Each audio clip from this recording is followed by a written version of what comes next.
أعوذ بالله من الشيطان الرجيم. بسم الله الرحمن الرحيم.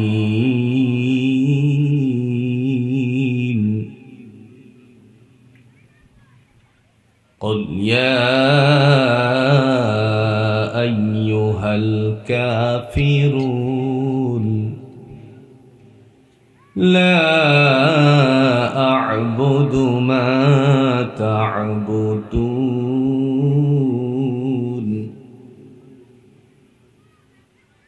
ولا أنتم عابدون ما أعبد ولا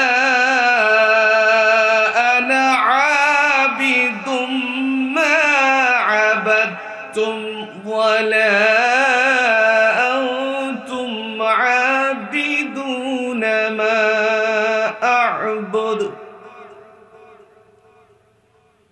لكم دينكم ولي الدين.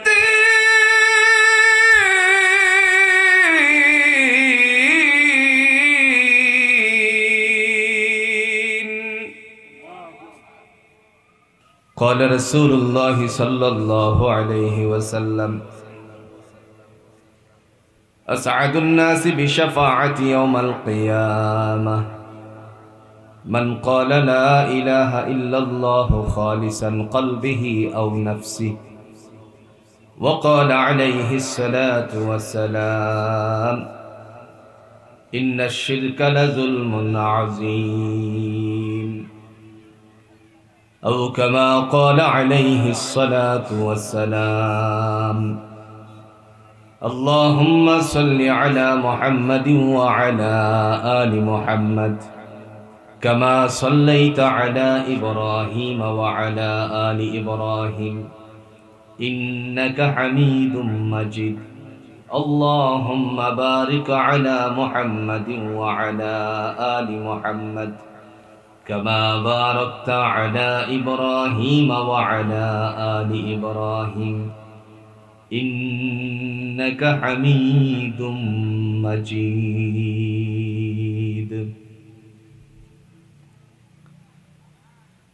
ঐতিহ্যবাহী গাজীপুরের অধীনস্থ শ্রীপুর থানার অন্তর্গত রুদ্রপুর উত্তরপাড়া বসিরউদ্দিন জামে মসজিদ এবং সালেহা বেগম দারুল উলুম মাদ্রাসার প্রস্তাবিত ও যুব সমাজের উদ্যোগে আয়োজিত আজকের এই তৃতীয় বার্ষিকী তাফসিরুল কোরআন মাহফিলের শ্রদ্ধাভাজন সভাপতি, অত্যন্ত প্রিয় মানুষ জনাব আলহাজ জয়নাল আবেদিন রেজভী, আজকের এই মাহফিলের সম্মানিত চিফ গেস্ট, আপনি আমার অত্যন্ত কাছের মানুষ, জনসেবায় যার নিবেদিত প্রাণ ডাক্তার এস.এম. রফিকুল ইসলাম বাচ্চু, সহস্বাস্থ্য বিষয়ক সম্পাদক কেন্দ্রীয় নির্বাহী কমিটি বিএনপি ও ১ নং যুগ্ম আহ্বায়ক গাজীপুর জেলা বিএনপি। আল্লাহ সুবহানাহু ওয়া তাআলার পক্ষ থেকে তারই বান্দাকে দ্বীনের খাদেম হিসেবে কবুল করুন। আর একটু আস্তে কোন আমিন।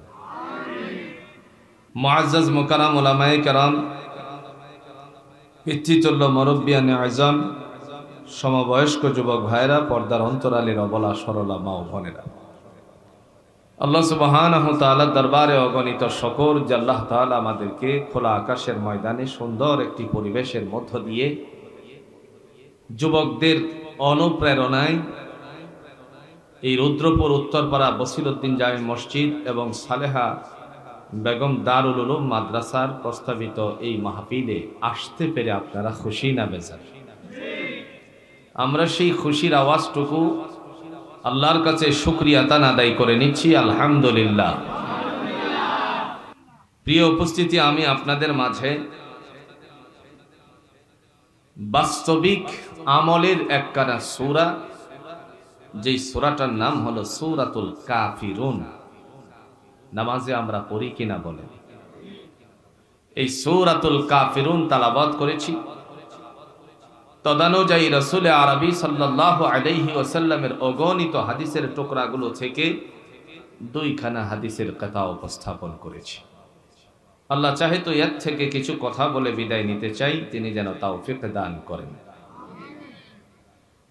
আগে আসুন আলোচনা সাজাই, আগে আলোচনা সাজাতে হবে নাকি না? লেকচারের আগে বুঝা কেমনে যায়, কেমনে বুঝতে হয়, এই বিষয় যদি লেকচারার মস্তিষ্কে না ঢোকায় তাহলে বোঝানো বড় কঠিন। কথা কন্যাকে আমি আপনাদের মাঝে যে বিষয়টুকু উপস্থাপন করতে চাই, আপনারা অল্প সময় মস্তিষ্ক ফ্রেশ করে বোঝার চেষ্টা করবেন ইনশাআল্লাহ। সূরাতুল কাফিরুন নবী আরবি সাল্লাল্লাহু আলাইহি ওয়াসাল্লামের কাছে যখন অবতীর্ণ হয় তখন একটা সমাজতার আলোচনার মাধ্যমে অবতীর্ণ হয়েছিল। বিশেষ করে সকল সমাজতা মেনে নেওয়া যায় না। যদি সব সমাজতা হয় তাহলে জাতি বিভ্রান্ত হবে, এটাই হলো 100% কথা। সমাজতা কি ছিল? আল্লাহ রাসূল সাল্লাল্লাহু আলাইহি ওয়াসাল্লাম তিনি যখন জাতির সামনে ডাক দিলেন, ইয়া আইয়ুহান নাস, হে মানব সম্প্রদায়, কুলু লা ইলাহা ইল্লাল্লাহ তুফলিহুন, তোমরা যদি বলো আল্লাহ ছাড়া কোনো ইলাহ নাই, আল্লাহ ছাড়া কোনো মালিক নাই, সার্বভৌমত্বের মালিক নাই, আকাশ জমিন সব কিছুর মালিক তিনি, তিনি তোমাদেরকে কামিয়াবি দান করবেন। আর একটু আস্তে কোন সুবহানাল্লাহ। সফলতা তিনি দিবেন। কথাটুকু বলার পরে মক্কার সমস্ত বড় বড় লিডার যারা ছিল তারা রাসূলুল্লাহর সামনে এসে উপস্থিত হয়ে গেল। আল্লাহর নবীর সামনে উপস্থিত হয়ে গেল। উপস্থিত হয়ে তারা দেখে বলছে, তোর মধ্যে সবচেয়ে আপন মানুষ ছিল যারে আমরা সহজ করে চিনি, রাসূলুল্লাহর শত্রু, আবার খুবই কাছের মানুষ, ভাইয়ের ভাই, নাম কি বলি আমরা? কথা কন নাকি? ভাইয়ের ভাইকে ভাইপুতের জন্য কি হয়? চাচা।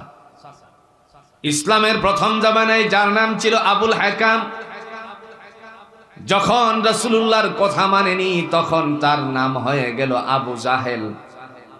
আবু জাহেল ডাক দিয়ে বলছে, ভাতিজা আমার, তুমি যে কথাগুলো বলছো এই কথার ভিতরে তো কেবল নতুন আবাস শুনতে পাচ্ছি। তিনি বললেন, চাচা নতুন আবাস নয়, এটাই হলো আল্লাহর প্রদত্ত আবাস। জোরে কোন সুবহানাল্লাহ। তুমি যে কথা বলতে চাচ্ছ এর ভিতরে আমাদের যেই সমস্ত প্রভু আছে, দেব দেবী আছে 33 কোটি। জোরে বলেন কয় কোটি? 2 আল্লাহ থাকলেই তো মারামারি শুরু হয়ে যেত এই জায়গায়। 33 কোটি, 33 কোটি দেবতার সবচেয়ে বড় যে পরিচালনাকারী 3 জন আছে, এর মধ্যে একজনের নাম হলো লাত, আরেকজনের নাম হলো উজ্জা, আরেকজনের নাম হলো মানাআত। আমাদের প্রভুদের কোনো নাম নেই, লাত উজ্জা মানাআতের কোনো কথা নেই। আল্লাহর নবী ডাক দিয়া বললেন, চাচা আমি লাত চিনি না, উজ্জা চিনি না, মানাআত চিনি না, আমি চিনি কেবল আমার আল্লাহকে, যিনি হচ্ছেন একক অদ্বিতীয়, যার সাথে কোনো শরীক নাই। সুবহানাল্লাহ। আচ্ছা আপনারা বলুন তো, আল্লাহর সাথে কোনো শরীক আছে? আল্লাহ এক, তার সাথে কোনো অংশীদারিত্ব নাই। ওয়া ইলাহুকুম ইলাহু ওয়াহিদ লা ইলাহা ইল্লা হুয়ার রাহমান লা ইলাহা ইল্লা হুয়ার রাহমানুর রাহিম।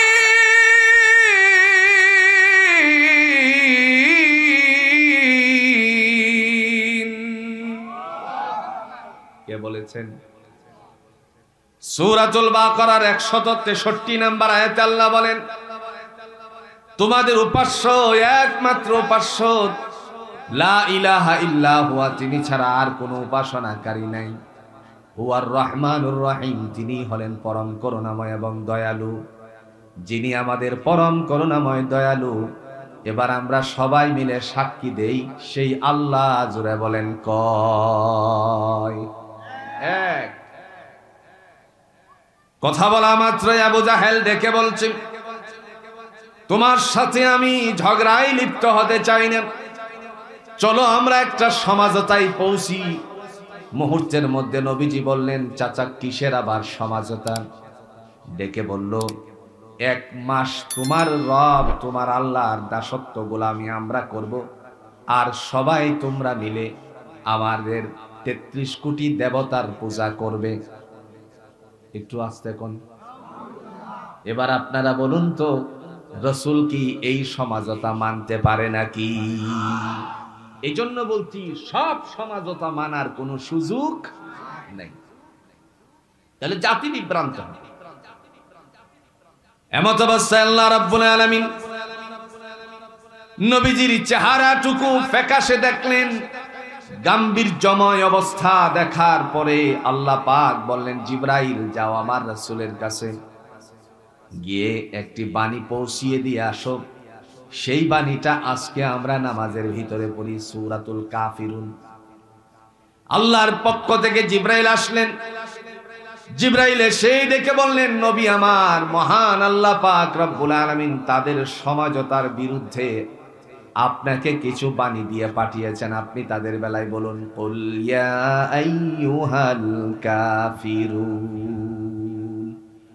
হে কাফেরগণ, অবাধ্যচারীর সম্প্রদায়েরা, অবাধ্যচারীর দল, লা আ'বুদু মা তা'বুদুন, আমি যার দাসত্ব করি তোরা তার গোলামি করো না। তোমরা যার গোলামি করো, তোমরা যাকে রব বলে মানো, প্রভু বলে মানো, আমি তাকে রব বলে মানি না। তার মানে আমাদের আল্লাহ এক। সাইয়্যিদুল মুরসালিন আহমদ মুস্তাফা সাল্লাল্লাহু আলাইহি ওয়াসাল্লাম জাতিকে একত্রিত করে বললেন, এই কথাটার উপর বিশ্বাস স্থাপন করো। নবীজি দাওয়াতনামাটুকু তারপরে নিয়ে গেলেন আপন ঘরে। আমার ভাইরা, পৃথিবীতে যদি ঘর ঠিক থাকে তাহলে তাই এই অবস্থার মধ্যে দেখা যায় সকল জায়গায় তার মর্যাদা পাওয়া যায়, ঠিক কিনা বলে? ঘরের মানুষ যদি ঠিক থাকে, মস্তিষ্ক ঠান্ডা থাকে, আর ঘরের মানুষ যদি উল্টা পাল্টা করে, তাইলে সারা মস্তিষ্কই ভেজাল লাগে। ঘরের মানুষ বুঝেন তো? ঘরের মানুষের নাম কি? একটু জোরে কোন, আর একটু জোরে কোন। আপনি লজ্জা পাচ্ছেন? আরে ভাই, লজ্জা পাওয়ার কারণ নাই। এই যে স্বামী আর স্ত্রী, এই কথাটাকে পৃথিবীর কেউ বলে নাই, স্বয়ং আল্লাহ আগে বলছেন। এই জন্য লজ্জা পাওয়ার কি আছে? আপনি এই কোরআনটা খোলেন, প্রথম অংশে আল্লাহ বলছেন, ক্বালা ইয়া আদাম আসকুন আনতা ওয়া যাওজুকাল জান্নাহ। আল্লাহ বলেন, ও আদম, আদম আলাইহিস সালামকে ডেকে বললেন, আদম, তুমি এবং তোমার স্ত্রী। তার মানে স্ত্রী কথাটা পৃথিবীর কেউ লিখে দেয় নাই। আজকে কাবিননামায় উল্লেখ করা হয় স্বামী স্ত্রী। এই স্বামী স্ত্রীর কথাটা পৃথিবীতে আমার আল্লাহ তার বান্দা আদমকে পাঠানোর আগেই জান্নাতে লিপিবদ্ধ করে দিয়েছেন। স্ত্রী যদি ভালো থাকে, স্ত্রী যদি সহনশীল হয়, তাহলে স্বামীর জন্য অনেক শান্তি। আর যদি স্ত্রী সহনশীল না হয়, তাহলে স্বামীর মাথা গরম থাকে সর্বাবস্থায়। একটা উদাহরণ দিলে বুঝবেন। যদি দুনিয়াতে কোনো ডাক্তার সাহেবের স্ত্রীও রাতের বেলায় ঝগড়া করে, সকাল বেলায় ঝগড়া করে, তাহলে আপনারা বলুন তো, রোগীর ট্যাবলেট লিখে দিতে তার মধ্যে ঝামেলা সৃষ্টি হয় কি হয় না? একটা উদাহরণ দিলে বুঝবেন। মনে করেন ডাক্তার সাহেব বাড়ি বানাচ্ছে, এ সময় মস্তিষ্কের মধ্যে তার জঞ্জাল লেগে আছে, টেনশন আর টেনশন, স্ত্রীর সাথে ঝগড়া হয়েছে। প্রেসক্রিপশন করার জন্য যখন হসপিটালে বসলেন ওনার চেম্বারে, তখন রোগী সামনে থাকা অবস্থায় একটা ফোন আসলো। স্যার, কেয়ারটেকারে ফোন দিয়েছে, স্যার সিমেন্ট শেষ হয়ে গেছে, সিমেন্ট পাঠান। এখন সিমেন্টটা পাঠাইতে গিয়ে স্যার এবার বলতেছে, ঠিক আছে আমার সামনে রোগী আছে, আমি একটু রোগীর ট্রিটমেন্টটা করেই এর ফোন দিচ্ছি। এখন মাথায় আছে স্ত্রীর সাথে ঝগড়া, লেখছে TAB, লেখলো শাহ সিমেন্ট, সকালে একটা রাতে একটা। কথা বুঝেন না? যেই মাত্র রোগী চেম্বার থেকে বের হলো, রিপ্রেজেন্টেটিভের ভাইয়েরা তারা তো সামনেই আছে, যখন দেখলো দৌড়ে আসলো, স্যার এটা কি করলেন? মুহূর্তের মধ্যে বলল, আরে আমার অনেক টেনশন যাচ্ছে তো এজন্য এটা আবার কেটে দিল। তার মানে পৃথিবীতে যদি স্ত্রী নিয়ে কাহারও টেনশন থাকে তাহলে সকল জায়গায় ঝামেলা বাজে। কথা কন নাকি? এজন্য বন্ধুরা আমার, স্বামী স্ত্রীর মধ্যে কোনো ঝগড়া হোক, এটা ইসলাম ও সৌন্দর্যতা প্রকাশ করে না। আমার যারা বোনেরা আসছেন, আপনি একবার বিবেচনা করবেন, আপনার জন্য আপনারই স্বামী সকল অবস্থায় তিনি পেরেশান থাকেন। আপনার সন্তান আপনাদেরকে কেমনে সুখে রাখা যায়, এই মানুষকে যখন আপনি বিভ্রান্ত করার চেষ্টা করবেন, কষ্ট দিবেন, তখন আপনার স্বামীর নিজের মৃত্যুটা অতি সহজ করে দিলেন, তাকে অসুস্থ করে দেওয়া, হসপিটালে যাওয়ার ব্যবস্থা করে দিলেন। এটা করা যাবে না। আবার স্বামী যারা আমরা আছি, পুরুষ যারা আছি, আমরাও তাদের সাথে ঝগড়া করব না। রাজি আছি তো ইনশাআল্লাহ? স্বামী স্ত্রী ঝগড়া বেশিক্ষণ তো না।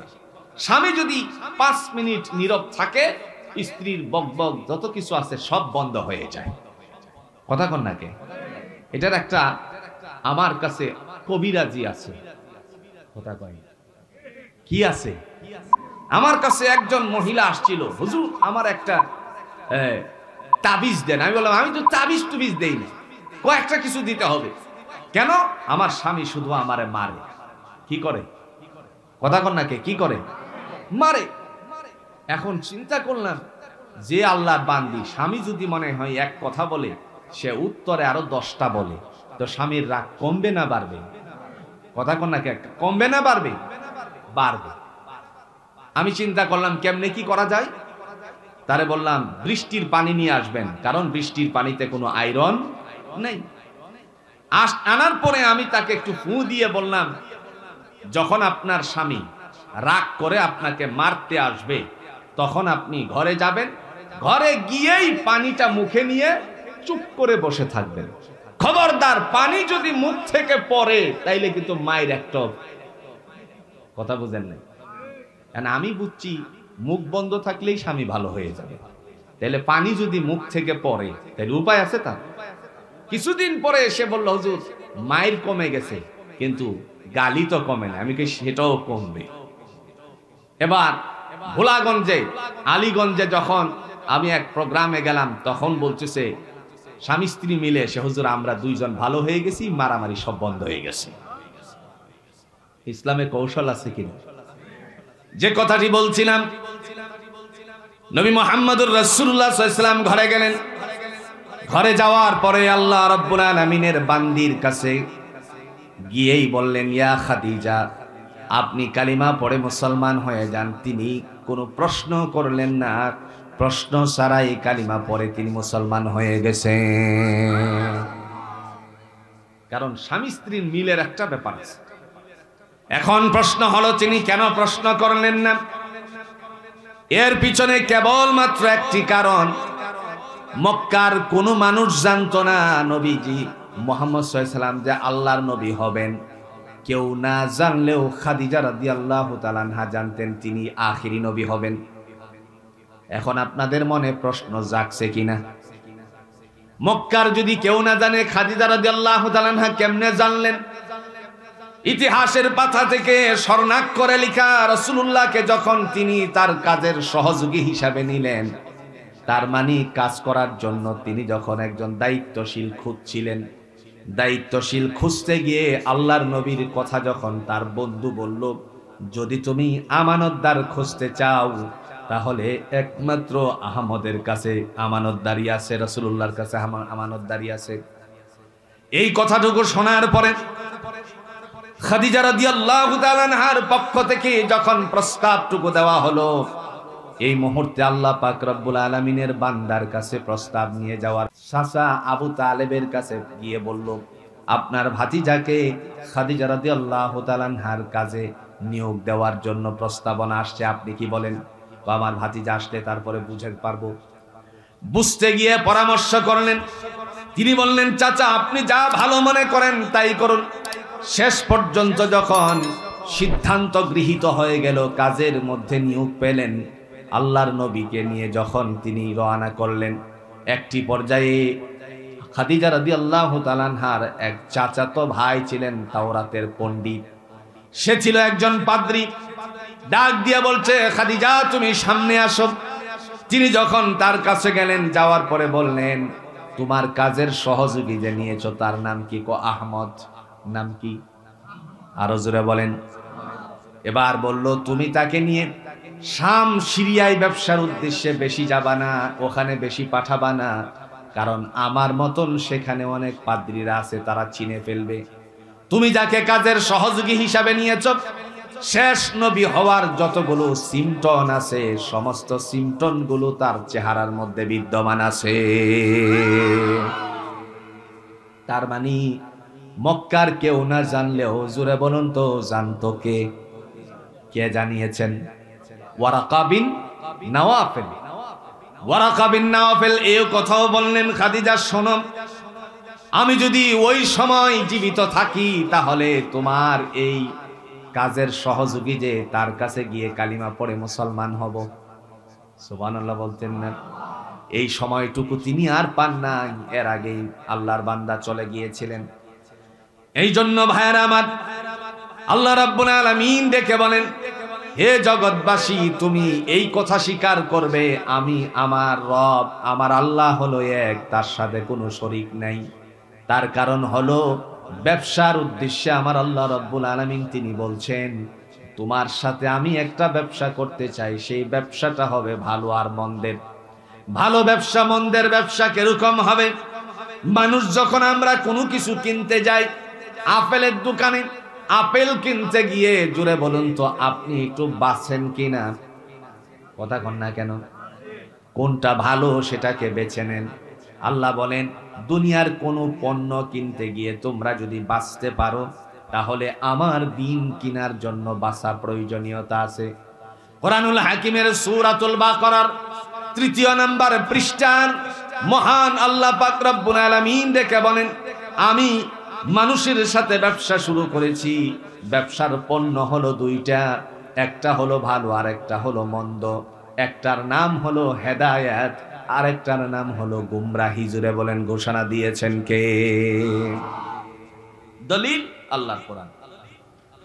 উলাইকাল্লাযীনা ইশতারাবুদ-দালালাতা বিল-হুদা ফামা রাবিহাত তিজারাতুহুম ওয়া মা কানু মুহতাদিন।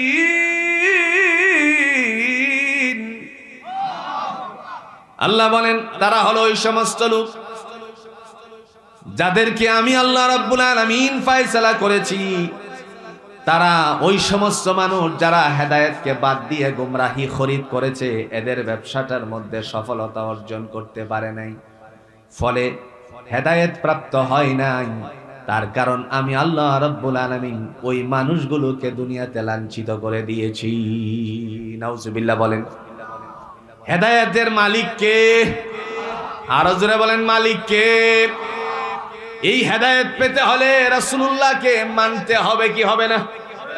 আরো জোরে।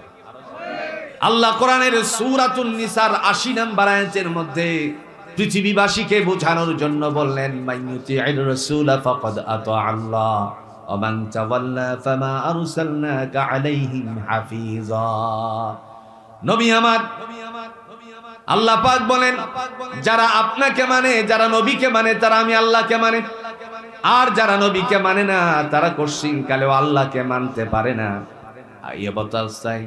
এমত অবস্থায় মহান আল্লাহ পাক রব্বুল আলামিন ঘোষণা দিয়ে বললেন যদি কেউ না মানে তাদের জন্য আপনাকে রক্ষণাবেক্ষণকারী হিসাবে পাঠাই নাই। এজন্য ভাইয়েরা আমার সর্ব অবস্থায় ইসলাম আমাদের মানা জুড়ে বলেন প্রয়োজনীয়তা আছে কিনা।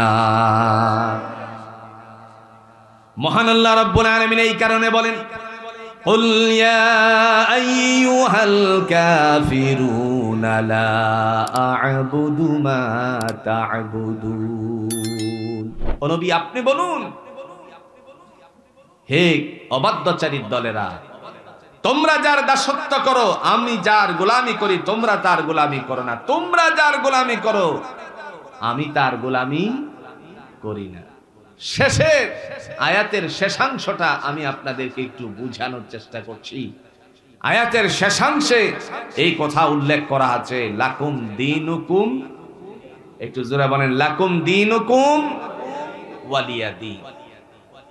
লাকুম দীনুকুম ওয়ালিয়া দীনের ব্যাখ্যা কিন্তু নেতারা ভালো জানে, কথা কয় না রে, নেতারা ভালো জানে লাকুম দীনুকুম ওয়ালিয়া দীন। তারা বলে যে আমার ধর্ম আমার কাছে, তোমার ধর্ম তোমার কাছে, হ্যাঁ যার জির ধর্ম যার জির কাছে। কিন্তু এর মানে কি? আল্লাহ পাক বলেন তোমার মতাদর্শ তোমার কাছে, আমার মতাদর্শ আমার। তার মানে তোমরা এক আল্লাহর বিশ্বাসশীল নয় আর আমি হলাম এক আল্লাহর বিশ্বাসশীল। মুহাম্মদ সাল্লাল্লাহু আলাইহি ওয়াসাল্লাম ঘোষণা দিয়েছেন, জোরে কন্যা সুবহানাল্লাহ।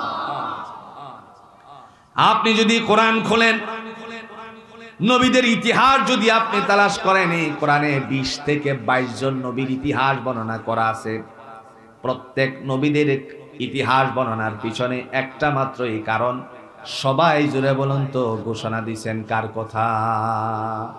আরেকটু জোরে বলেন ঘোষণা দিয়েছেন কার কথা? আল্লাহ পাকের কথা। তারা সবাই মিলে ঘোষণা দিয়েছেন পৃথিবীতে যাবতীয় যা কিছু সব কার হাতে? একটু জোরে বলেন কার হাতে? আল্লাহর হাতে। তিনি পবিত্র, তার সাথে কোনো অংশীদারিত্ব নাই। মহান আল্লাহ রাব্বুল আলামিন ডাক দিয়া বলেন শোনো, যারা আমি আল্লাহর সাথে অংশীদারিত্ব স্থাপন করেছো ওই মানুষগুলো থেকে তিনি ডাক দিয়া বলেন নবমণ্ডল ভূমণ্ডলের মালিক আমি আল্লাহ। তিনি বলতেছেন وقالوا اتخذ الله ولدا سبحانه بل له ما في السماوات والأرض كل له قانتون।